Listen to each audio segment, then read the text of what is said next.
World Trade Center 7 was a 47-story steel skyscraper that housed numerous government agencies, including the Securities and Exchange Commission and the CIA. It had some office fires, particularly on the SEC floors, where many key Enron and WorldCom files were lost. No other steel skyscraper has ever collapsed due to fire, yet remarkably, late on September 11th, it fell straight down at near free-fall acceleration for almost 100 feet, even though no airplane ever hit it. The National Institute of Standards and Technology, or NIST, was tasked with solving this most amazing collapse. One unique piece of steel was found by Professor Jonathan Barnett, a fire protection engineer. He found a 1-inch thick steel column from World Trade Center 7 reduced to a half-inch thickness with gaping holes, curled like a paper scroll, thinned to almost razor sharpness with a Swiss cheese appearance. And Professors Biedermann and Sisson of Worcester Polytech confirmed the presence of eutectic formations on the steel. The Swiss cheese appearance shocked all of the fire-wise professors, who expected to see distortion and bending, but not holes. And the New York Times called these findings perhaps the deepest mystery uncovered in the investigation. FEMA conducted a preliminary building performance study in 2002. In an Appendix C of their report, they mentioned the mysterious eutectic mixture that attacked this steel. The severe corrosion and subsequent erosion of the samples are a very unusual event. No clear explanation for the source of the sulfur has been identified. So what is a eutectic mixture?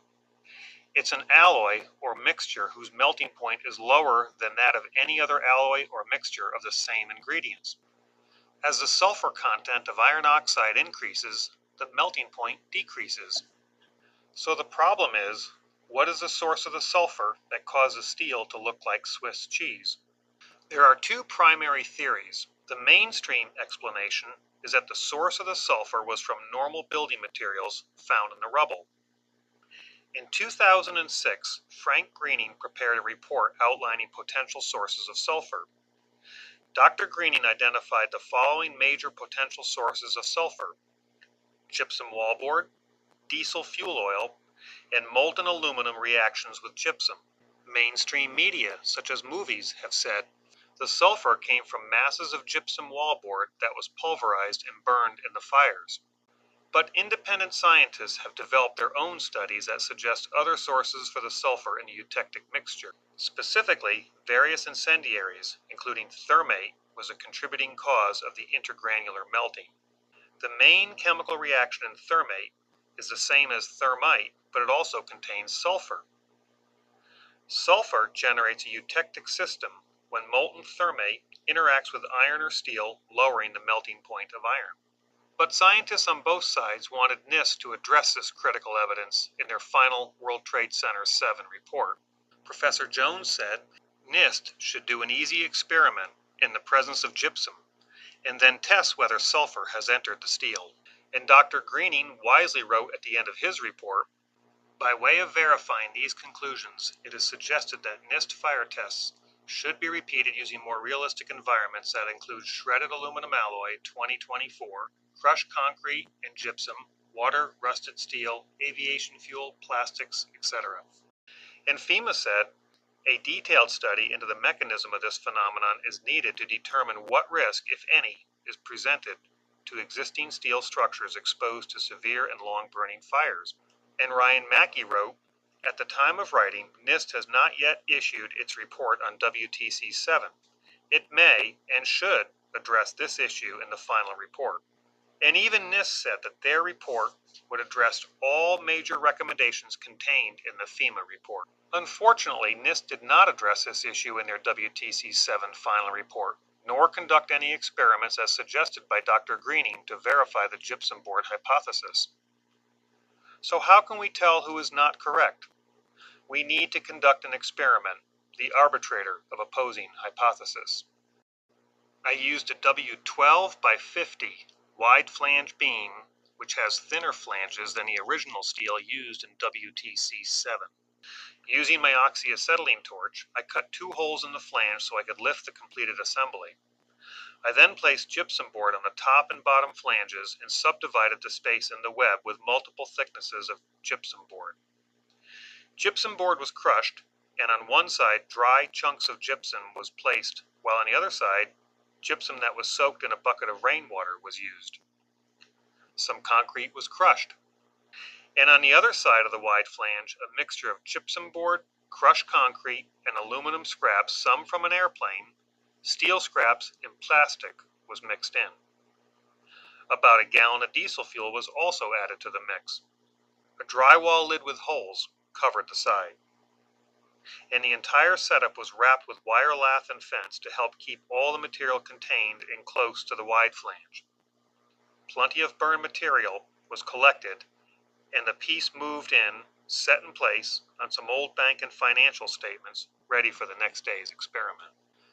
Around 8 the next morning, in memory of those Enron files, I lit the bank statements to start the experiment. A rather robust fire soon enveloped. As the fire grew, additional fuel had to be constantly added. More and more piles of brush was added to build a good base for the larger logs that would be added later in the day. All morning long and part of the afternoon, the fire was fed with more and more fuel, including brush, trimmings, and some furniture and door panels were also added. After all the piles of brush were finally consumed, entire loader buckets of larger logs were added. The inferno burned all throughout the day, reaching temperatures that could easily melt aluminum cans and aluminum gutters. The fire blazed throughout the night, bringing the temperatures high enough to make the wide flange beam glow red. The fire burned for over 24 hours, and the coals lasted for another full day. By midweek, the fire was cool enough to remove the test piece. The ashes were raked off, and the test piece lifted out for observation. The wire lath and fencing was clipped off, and the gypsum removed. For the most part, all the aluminum scrap was gone, with the exception of a few small blobs. The steel beam did not have any holes whatsoever. In fact, it was still quite solid and sound. The aluminum, concrete, drywall, diesel fuel, and building materials did not cause any intergranular melting. So, if the concrete, drywall, aluminum, and diesel fuel did not cause the intergranular melting and sulfidation, then some uncommon substance that is not normally found in buildings must have caused it. And that uncommon substance must have been inside the structure before their destruction. Most people cannot accept the implications of the science behind 9/11 and think I must be wrong. So if you think I'm wrong, prove me wrong by experiment. But remember, there may be a reason why diesel storage tanks don't look like Swiss cheese, and why drywall is placed directly on steel stud framing and structural steel for fire insulation, and a reason why those Firewise professors were so perplexed. And even though the Firewise professors, FEMA, Mr. Mackey, and Dr. Greening all suggested that NIST should test and investigate to find the source of the sulfur, there is a reason why NIST ignored all their advice and never conducted any experiments or found that source of sulfur to solve this deepest of mysteries.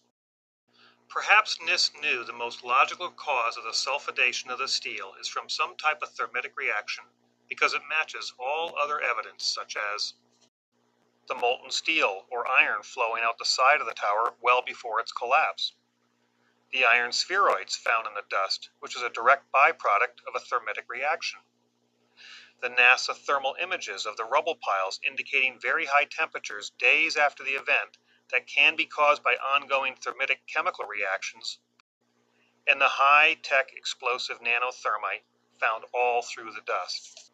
And of course the fact that the remarkable collapse supposedly from a new phenomenon called thermal expansion due to an office fire looks exactly like a controlled demolition. The murder of thousands on 9/11 wasn't considered a crime, and therefore never investigated as a crime, which may be why so much forensic evidence is ignored, such as the iron microspheres and the explosive nanothermite found in the dust, and that mysterious eutectic steel. Don't they deserve some justice?